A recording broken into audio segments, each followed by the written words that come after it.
बिस्मिल्लाहिर्रहमानिर्रहीम। अस्सलाम वालेकुम। डॉक्टर मोहम्मद अरशद के ऑफिशियल यूट्यूब चैनल में खुशामदीद। मैं हूं रुबाब नकवी और मेरे साथ मौजूद हैं मारूफ बिजनेसमैन सनतकार डॉक्टर मोहम्मद अरशद साहब। उनसे बात करते हैं। अस्सलाम वालेकुम। जी वालेकुम अस्सलाम। कैसे हैं डॉक्टर साहब? अल्हम्दुलिल्लाह, शुक्र अल्हम्दुलिल्लाह। डॉक्टर साहब, आज की वीडियो में बड़े अहम मौजू पे हम बात करने जा रहे हैं, बहुत सेंसिटिव भी है। जैसे कि अभी मुख्तलिफ अदवार में हम देखते हैं कि मस्जिद हराम खाना काबा में बाज़ अनासर उन्होंने मुहमजोई की। इस बारे में एहतसार के साथ आपके क्या ख्यालात हैं? जी बिस्मिल्लाहिर्रहमानिर्रहीम। थैंक यू रुबाब। बात यह है कि इस तरह के जो हादसात होते हैं, अलमनाक ये हादसात होते हैं, ये अगर आप दुनिया की हिस्ट्री का देखें ना, मुताला करके, तो आपको हर दौर में हर मज़हब की मुतबरक जो मकामात होते हैं वहाँ पर आपको इस तरह के अंदोहनाक जो होते हैं ना वाक़यात, हादसात, सानहात, उनका ज़िक्र मिलता है। तो उसके पीछे काफ़ी सारे अवामल होते हैं और उसमें मोस्टली तो वही होता है कि जो उस वक़्त के जो रूलिंग जो अथॉरिटीज़ होती हैं, वो भले एडमिनिस्ट्रेटिव अथॉरिटीज़ हों, रिलीजियस हों, स्पिरिचुअल हों, जो भी हों, उनके मुखालफिन भी हर जगह पर होते हैं। हर वक़्त एक ही नुक्ता नज़र, एक ही पॉइंट पर मुख्तलिफ नुक्ता नज़र रखने वाली कुव्वतें हर जगह पर होती हैं। और सेम वाज विद आवर हरमैन शरीफैन।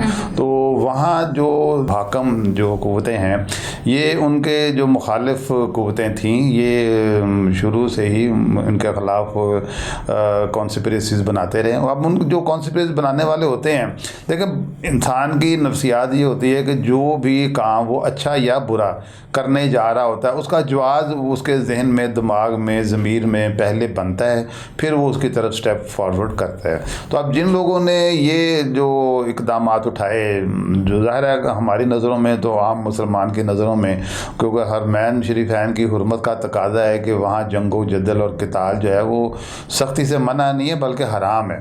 तो अब जिन लोगों ने वहाँ ये एक्सपीडिशंस की, अब उन्होंने अपने ज़हनों में या उनकी जो तालीमात थी, उनके जो स्कूल ऑफ थॉट्स थे, वो इतने ज़्यादा क्लैशिंग थे रूलिंग जो है ना party, ruling government of that time, कि they thought it justified for getting them out of Harman and getting them out of government, कि वो कुछ भी करने के लिए तैयार हो गए। लेकिन बहरहाल ये चीज़ जो है किसी भी तौर पे मेरा ख्याल है कोई भी जो है ना जी अक्ल मुसलमान जो है वो कभी भी इस बात को प्रमोट या एग्री उसके साथ नहीं कर सकता कि आप अपने सियासी या इवन मजहबी अपने जो आपके अकायद हैं, जो आपका नुक्ता नज़र है, उसके तसल्लुत के लिए आप इस हद तक जाएं। और भी रास्ते होते हैं। देखें, अगर आप एक चीज़ में इतने जस्टिफाइड हैं तो आप उसकी कोई और भी जद्दोजहद कर सकते हैं। वो आप थ्रू तबलीग कर सकते हैं, लोगों को प्रीच कर सकते हैं, गाइड कर सकते हैं, कन्विंस कर सकते हैं।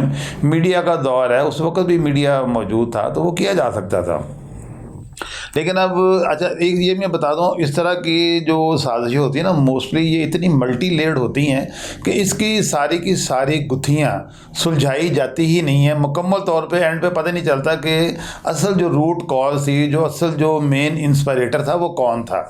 ये छुपी रह जाती हैं, ढकी रह जाती, क्योंकि मोस्टली ये होता है कि इस दौरान में जब इनके अनासर के ऊपर जब काबू पाना होता है तो वो ज़ाहिर एक फिर इनडिस्क्रिमिनेट कोई स्टेप को लेना पड़ जाता है, जिसमें फिर जो इन्हीं ग्रोह जो होते हैं, इनके जो जो जो होते हैं ना, इनके जो मास्टर होते हैं, वो इस कॉन्सेप्ट, ये कॉन्सेप्ट जिनका ब्रेन चाइल्ड होता है, इसी जो होता है ना, फिर जिसके ख़िलाफ़ जब एक्शन किया जाता है ना, तो वो भी आमतौर पे वो मारे जाते हैं। इसकी वजह से फिर ये जो साजिशें होती हैं ना, ये पूरी तरीके से डिस्कवर नहीं होती कि इसके पीछे एक्चुअली कौन था।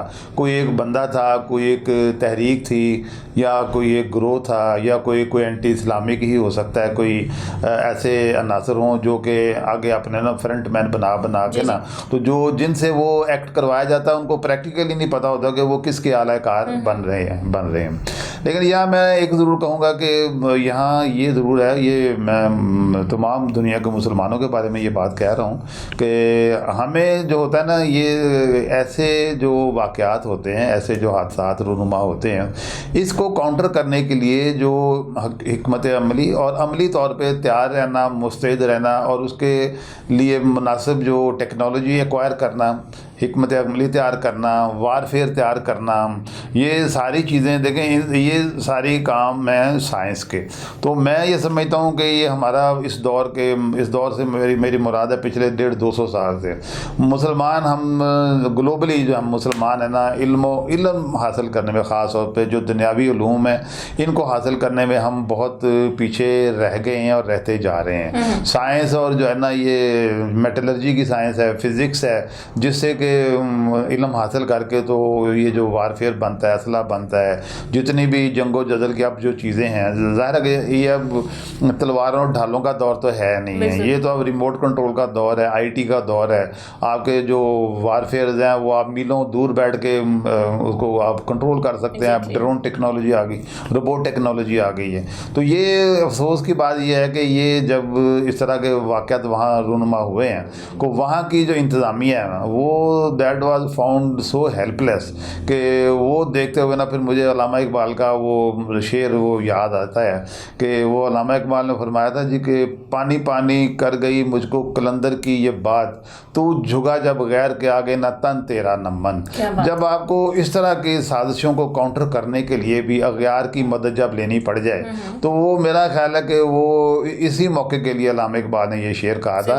एक्चुअली ये शेर जो था ना, ये it is not for criticism, ये बात एक इंस्पिरेशन है कि आप, ये इंस्पिरेशन अल्लामा इकबाल का मकसद है कि मुस्लिम उम्मा में पैदा किया कि आपको हर किस्म के क्राइसिस के लिए हर एंगल से आपको अपनी तैयारी रखनी चाहिए।